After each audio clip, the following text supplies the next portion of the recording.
గుర్తుపెట్టుకోండి. Endocrine system. ఇందులో first one పీయూష గ్రంథి అంటే పిట్యూటరీ గ్లాండ్, సెకండ్ గ్రంథి అరుట గ్రంథి అంటే థైరాయిడ్ గ్లాండ్. ఇవి రెండు మనం ప్రీవియస్ వీడియోలో కంప్లీట్ చేసుకున్నాం. ఇందులో థర్డ్ వన్ పార్శ్వ అవుట గ్రంథి అంటే థైరాయిడ్ గ్లాండ్. పీయూష గ్రంథి అంటే అతి చిన్న గ్రంథి, అవుట గ్రంథి అంటే అతిపెద్ద గ్రంథి. మీకు ప్రీవియస్ వీడియోలో చెప్పాను నేను, పీయూష గ్రంథి అనేది ఒక గ్రంథి దీని ఆధీనంలో ఉండదు అని చెప్పాను. అదే పారాథైరాయిడ్ గ్లాండ్. ఇప్పుడు మనం అదే చూస్తున్నాం, పార్శ్వ అవుట గ్రంథి పారాథైరాయిడ్ గ్లాండ్. ఇందులో 4 బిట్స్ మెయిన్గా ఉంటాయి, గుర్తుంచుకోవాల్సింది 4 బిట్స్. ఇది అవుట గ్రంథి పక్కన ఉంటుంది. సెకండ్, ఇది ఉత్పత్తి చేసే హార్మోన్ పారాథార్మోన్.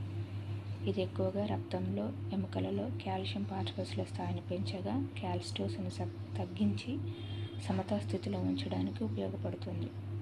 ఫోర్త్ వన్ లోపం. దీని లోపం వల్ల టెటానీ అండ్ ఆస్టియోపోరోసిస్ అనేది వస్తుంది.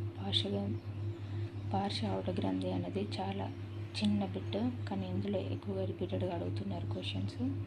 ఇది ఎక్కడ ఉంటుంది? అవుట గ్రంథి పక్కన ఉంటుంది. సెకండ్ వన్, ఉత్పత్తి చేసే హార్మోన్ ఏంటి? పారాథార్మోన్. పారాథార్మోన్ ఎక్కడ ఉంటుంది? రక్తంలో ఉన్న ఎముకలలో వాటి కాల్షియం ఫాస్ఫరస్ల స్థాయిని పెంచడానికి, కాల్సిటోస్ని తగ్గించి సమస్యలు ఉంచడానికి ఉపయోగపడుతుంది. దీని లోపం వలన ఏమొస్తుంది? Tetany and osteoporosis. Fourth one, అధివృక్త గ్రంథి. దీన్నే అడినల్ గ్లాండ్ అని అంటారు. ఫస్ట్ వన్ పీయూష గ్రంథి, సెకండ్ వన్ అవుట గ్రంథి, థర్డ్ వన్ పార్శ్వ అవుట గ్రంథి, ఫోర్త్ వన్ అధివృక్త గ్రంథి. ఈ అధివృక్త గ్రంథిని ఇంగ్లీష్లో అడినల్ గ్లాండ్ అని అంటారు. ఇది ఒక జత ఉంటుంది. అడినల్ గ్లాండ్స్ అనేటివి మన మూత్రపిండాల పైన టూపీ వలె ఉంటాయి. ఇవి అంటే 2 ఉంటాయి, ఒక జత.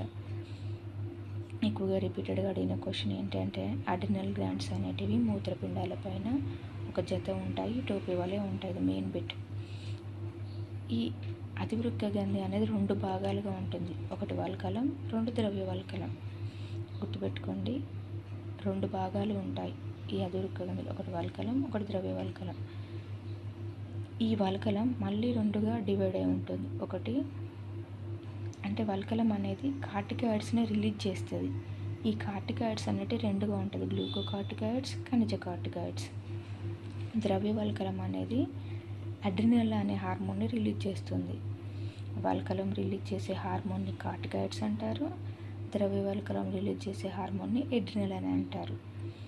ఈ కార్టికాయిడ్స్ అనేటివి మరలా 2గా డివైడ్ అయి ఉంటాయి. ఈ ఫస్ట్ వన్ది గ్లూకోకార్టికాయిడ్స్. ఇది ముఖ్యంగా కార్టిసాల్ కలిగి ఉంటుంది.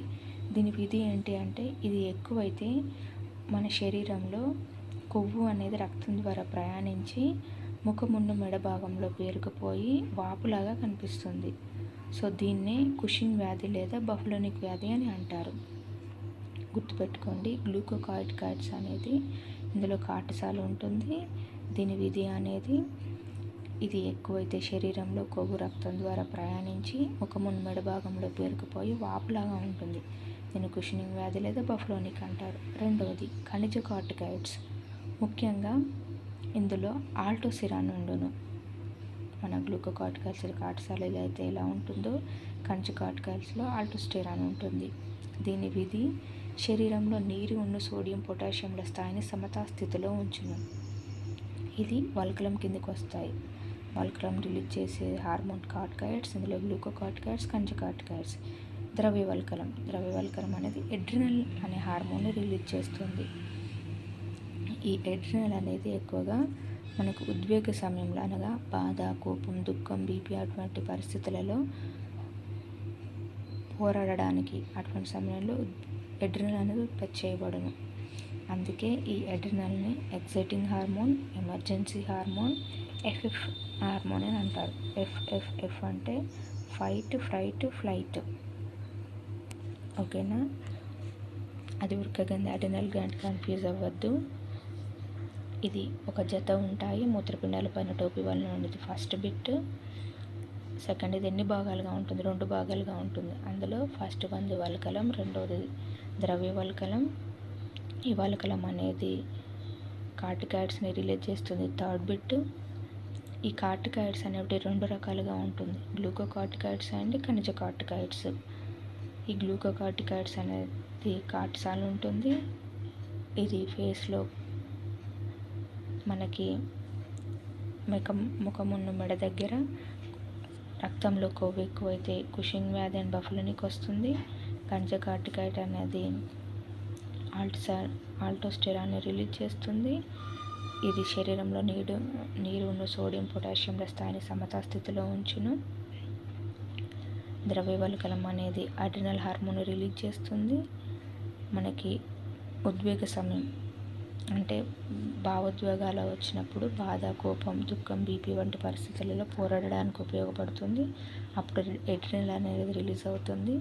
అందుకే దీన్ని exciting hormone, emergency hormone, FFF hormone అని అంటారు. ఎఫ్ఎఫ్ హార్మోన్ అంటే ఫైట్, ఫ్రైట్, ఫ్లైట్. ఓకేనా. దీనితో మనకి ఎండోక్రైన్ సిస్టంలో పీయూష గ్రంథి, అవట గ్రంథి, పార్శ్వవట గ్రంథి, అధివృక్క గ్రంథి 4 గ్లాండ్స్ని మనం కంప్లీట్ చేసుకున్నాం.